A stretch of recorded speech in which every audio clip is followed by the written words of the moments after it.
అయినా అంటే character driven films రాయటం అనేది ఒక ఛాలెంజ్. ఒక ఎక్స్‌పెక్టేషన్స్ రీచ్ అయిన తర్వాత మళ్ళీ దాన్ని బీట్ చేసే క్యారెక్టరైజేషన్ అదే క్యారెక్టరైజేషన్‌లో ఉంటుంది. కానీ కొత్తగా చూపించాలి. ఇదెంత ఛాలెంజింగ్‌గా అనిపించింది అంటే 'టిల్లు స్క్వేర్‌కి'? అంటే క్వైట్ ఛాలెంజింగ్ అండి. Because first time part one కాదు, ఒరిజినల్ రాసినప్పుడు మేము చాలా ఫ్రీ ఫ్లోయింగ్గా రాసాం అది. అండ్ తీసేటప్పుడు కూడా చాలా ఫ్రీగా తీసాం, ప్రెషర్ లేదు, ఎక్స్పెక్టేషన్ ఏం లేదు. దాన్ని ఫస్ట్ మేము టైటిల్ కూడా ఆ సినిమాకి మీకు గుర్తుందో లేదో, నరుడు బ్రతుకు నటన అనేది ఒరిజినల్ టైటిల్ ఆ సినిమాకి. తర్వాత డీజేటీలోని చేంజ్ చేయడం జరిగింది. దాట్స్ బికాజ్ ఆ సినిమా ఆ క్యారెక్టర్కి వచ్చిన రెస్పాన్స్ బట్టి ఆ టైటిల్ చేంజ్ చేసుకున్నాం. Then it became a fully character driven film like మీరు అన్నట్టు ఇందాక. ఇప్పుడు పార్ట్ 2 రాసేటప్పుడు వాడు ఆ సినిమాలోనే వాడు అంత మాట్లాడాడంటే ఈ సినిమాలో ఆబ్వియస్లీ ఇంకా అప్ చేయాలి గేమ్ అని కాన్స్టెంట్లీ ఉండేది మా మైండ్లో. So it was quite challenging అండి, to be very honest. So will see 29th. Anupama Siddhu garu sir, ఏ సినిమాకైనా కూడా ఇప్పుడు ప్రమోషన్ పాయింట్ ఆఫ్ వ్యూలో ఒక 1 month నుంచి ముందు నుంచి చేయాలి, 1.5 month ముందు నుంచి చేయాలి అనేది ఒక పారామీటర్ రన్ అవుతుంది ఇండస్ట్రీలో. కానీ టిల్లు స్క్వేర్ టైంకి వచ్చేసరికి చాలా ముందు నుంచి కూడా ఒక్కొక్కటి గ్లిమ్స్ లాగా వదులుకుంటా జనాల్లో అందరిని అలా పట్టేసేలా చేశారు.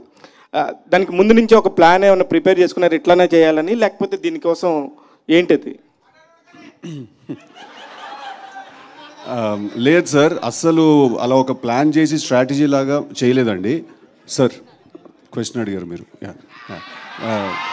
కాదు, no he was just passing the mic. No, I wanted to make sure he was listening. First నుంచి ప్లాన్ చేసి స్ట్రాటజీ లాగా చేయలేదు సార్. కాకపోతే మేము యాక్చువల్లీ Feb 9th రావాలి. కానీ ఈగిల్ ఏమంటారు, మన ఫిల్మ్ కౌన్సిల్ తీసుకునే డెసిషన్ వల్ల we had to move, we had to respect the decision. కానీ అప్పటికి మేము సరే చాలా మెటీరియల్ రెడీ చేసి పెట్టుకున్నాం. మాకు ఒక సాంగ్ ఉండింది, ట్రైలర్ ఉండింది, ఇంకొక సాంగ్ వీడియో రాబోతుంది. వీవర్ లైక్ అప్పటికి ఇంకా చంపేస్తారేమో ఏదో ఒక మెటీరియల్ వదలకపోతే అని. ఆ ట్రైలర్ ఆల్రెడీ కింద రాస్తున్నారు సార్, ఇంకా చూడం పో, మాకు అవసరం లేదు, నువ్వు రాకపోతే చంపేస్తాం, ఈ టైప్లో ఏవో కింద జరుగుతున్నాయి సార్. సరే అది నిజమా డిస్బిలీఫ్లో ఉండాలా ఏదో తెలియదు, ఫస్ట్ అయితే ట్రైలర్ వదులుతాం అని సినిమా గురించి బయట స్ప్రెడ్ అవ్వాలి, ఇన్ఫర్మేషన్ న్యూస్ స్ప్రెడ్ అవ్వాలని చెప్పి ట్రైలర్ ముందే రిలీజ్ చేశాను sir. So Valentine's day was a very good day Tillu trailer release చేయడానికి. సో అందుకు we release it on that day sir. Sir Siddhu garu sir, అంటే లేట్ అవటం వల్ల కూడా మీకు ఇంకా బెటర్మెంట్ ఈ అవుట్పుట్ తీసుకురావడానికి ఏమైనా యూజ్ అయిందా ఈ లేట్ అవటం కూడా?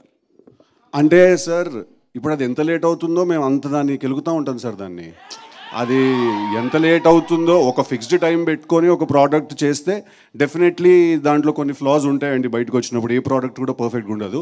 కాకపోతే మీరు నన్ను ఇంకో 3 నెలలు వదిలేస్తే నేను ఇంకో 3 నెలలు చేస్తాను సార్. నేను మధ్యలో షూటింగ్ అయిపోయింది అనుకుని హెయిర్ కూడా కట్ చేసేసాను సార్. తర్వాత 3 కొత్త సీన్లు వచ్చాయి. చైనా నుంచి విగ్ తెప్పించాను.